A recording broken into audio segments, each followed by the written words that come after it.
Genghis Khan's upbringing amidst the harsh conflicts of the Mongolian, including the assassination of his father and subsequent exile, shaped his extraordinary journey to unify the Mongol tribes and establish a vast empire.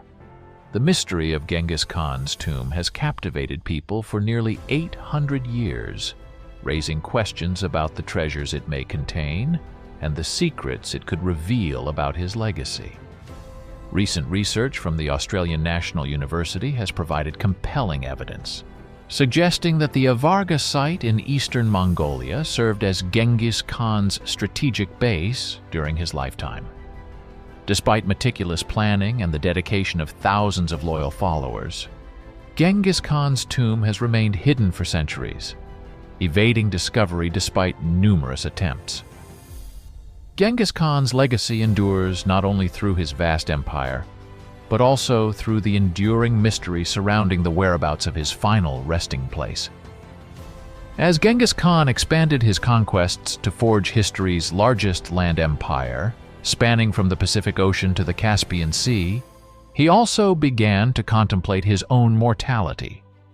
In his later years, Genghis Khan designated the Khenti mountain range as forbidden territory. Here, nestled in this remote and inaccessible region, Khan envisioned his final resting place. His objective was a clandestine burial spot that would evade discovery indefinitely. For 8 centuries, Genghis Khan's tomb has remained concealed, a testament to his determination to secure a resting site that would forever elude detection. Legend has it that the army tasked with transporting Genghis Khan's body to its final resting place spared no effort to conceal the location. According to one account, the soldiers resorted to extreme measures, slaughtering every individual and even every animal encountered along the journey. Furthermore, it is said that those who attended the funeral service were also mercilessly slain, with the soldiers sacrificing their own lives afterward to safeguard the secrecy of the great Khan's tomb. Another version of the tale suggests that following the funeral rites, a legion of 10,000 horsemen trampled the surrounding terrain to obliterate any traces of the tomb. Additionally, survivors of Khan's circle supposedly diverted a nearby river to flow over the burial site, effectively erasing any possibility of discovery. According to yet another rendition, a dense forest was deliberately planted atop the grave to obscure it indefinitely. Was Genghis Khan interred on a vast plain where 10,000 horses could gallop over his grave? Or did he find his eternal rest atop a towering mountain peak?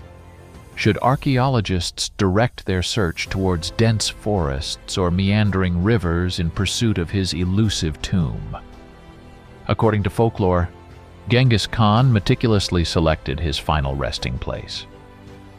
Many tales suggest that Khan opted for a mountain summit within the Great Taboo, the Khenti Mountains, specifically known as Burkhan Khaldun. This mountain held significant sentimental value for the conqueror, as it served as a sanctuary during his youth, providing refuge from his adversaries. Historian Sodnom Tsolmon offers a word of caution, noting that Burkhan Khaldun is revered as a sacred site. The mere association doesn't guarantee his burial there, Tsolmon advises, highlighting the complexities of the search. In the 21st century, the quest for Genghis Khan's tomb took a technologically advanced turn. Dr. Albert Yumin Lin pioneered an innovative approach to locate the tomb while respecting Mongolian traditions. Lin's initiative, known as the Valley of the Khans, harnesses high-resolution satellite imagery to pinpoint ancient sites. Lin enlisted the help of volunteers, empowering them to flag peculiar features in the landscape for further scrutiny by scientists. Throughout the project's duration, volunteers tagged a staggering 2.3 million sites. From these, scientists honed in on 100 locations, dispatching field teams to assess their historical significance. The investigation unearthed graves dating back to the Bronze Age. As detailed in Lin's research paper, the team identified a range of ancient artifacts, including Bronze Age, Kirigsur burial mounds, deerstone megaliths, ancient city fortifications, Tengrius Davuz, and Mongol period burials. Despite these discoveries, Lin's study has yet to unveil the elusive tomb of Genghis Khan. Contemporary Mongolians regard the pursuit of Genghis Khan's tomb as a forbidden endeavor. While Khan is revered as the architect of Mongolia's grandest empire, numerous individuals perceive the quest for his final resting place as a transgression against his presumed desires. They went to great lengths to conceal his tomb, remarks Wellen, a Mongolian translator. If it was meant for us to discover, they would have left behind some indication. The inaugural archaeological venture into the Khenti Mountains occurred in 1990, marking a significant milestone. During this expedition, archaeologists pinpointed 1,300 potential graves within the region. Regrettably, none of these sites have undergone excavation.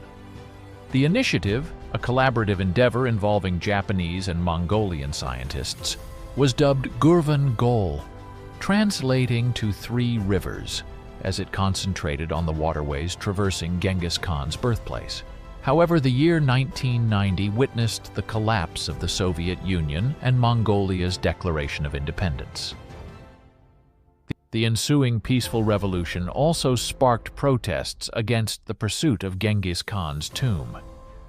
Opposition to archaeological excavations has persisted over the years, prompting scholars like Lin to redirect their efforts towards satellite imagery. Although the archaeological quest for Genghis Khan's tomb is a relatively recent endeavor, speculation regarding the location of the gravesite stretches back centuries. Shortly following Genghis Khan's demise, his soldiers cordoned off the territory known as the Great Taboo. In accordance with Khan's wishes, this area was sanctified, reserved exclusively for members of Khan's family. The guardianship of the sacred mountains fell upon the elite warriors known as the Darkhad, tasked with enforcing strict prohibitions against trespassing. Those found violating these sacred grounds were swiftly dealt with.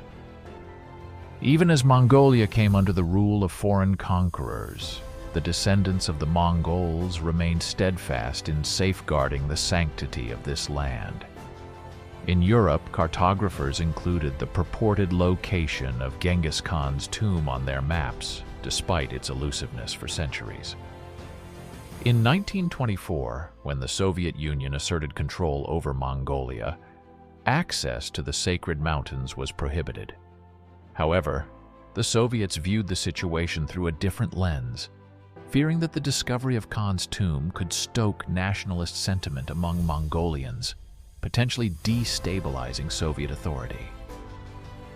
In 1990, Dr. Diamajav Erdenebatar, the head of the archaeology department at Ulaanbaatar State University, took part in the expedition aimed at locating Genghis Khan's tomb. However, Erdenebatar has since developed a new hypothesis concerning the resting place of the legendary conqueror. Erdenebatar's current research endeavors center around the Xiongnu kings, ancient rulers renowned for their incursions into the borders of the Han-era China some 2,000 years ago. Drawing from his investigations, Erdenebatar posits that the Xiongnu may serve as direct forebears to the Mongols. Indeed, Genghis Khan himself purportedly traced the lineage of the nomadic tribes back to the formidable Xiongnu. Building upon this premise, it is conceivable that Khan may have adopted Xiongnu burial customs to conceal his own remains. The burial practices of the Xiongnu kings typically involve the excavation of subterranean burial chambers, often reaching depths of 65 feet underground. Atop these chambers, a square arrangement of stone markers would denote the burial site. Should Genghis Khan have emulated the practices of the Xiongnu kings, his clandestine underground chamber might remain forever elusive. Mongolia's rough terrain remains one of the biggest challenges to finding Genghis Khan's tomb. For context, Mongolia is 7 times the size of Great Britain, yet has 2% as many roads. Researcher Albert Yumin Lin faced that problem in his satellite imagery quest for the gravesite. Although volunteers identified several sites that looked significant in the satellite images, they were completely inaccessible. As Lin explained in his research paper, highly ranked locations that were physically inaccessible due to the rugged nature of the terrain were left unsurveyed. Mongolia's vast landscape has helped Genghis Khan hide his tomb for 800 years. Legends of cursed tombs stretch back longer than Genghis Khan himself. And while Egyptian tombs might appear in more stories of curses, the Mongols have their own tales of what happens to people who disturb graves. Take the tomb of Tamerlane, a Turkic Mongolian ruler born 100 years after Genghis Khan's demise. Tamerlane saw himself as an heir to the Mongolian conqueror and set out to create his own empire. But in 1941, when Soviet archaeologists opened Tamerlane's tomb, it unleashed a curse, according to some. The Third Reich invasion of the Soviet Union came immediately after opening the tomb, which some saw as a curse. Many hold similar beliefs about Genghis Khan's tomb.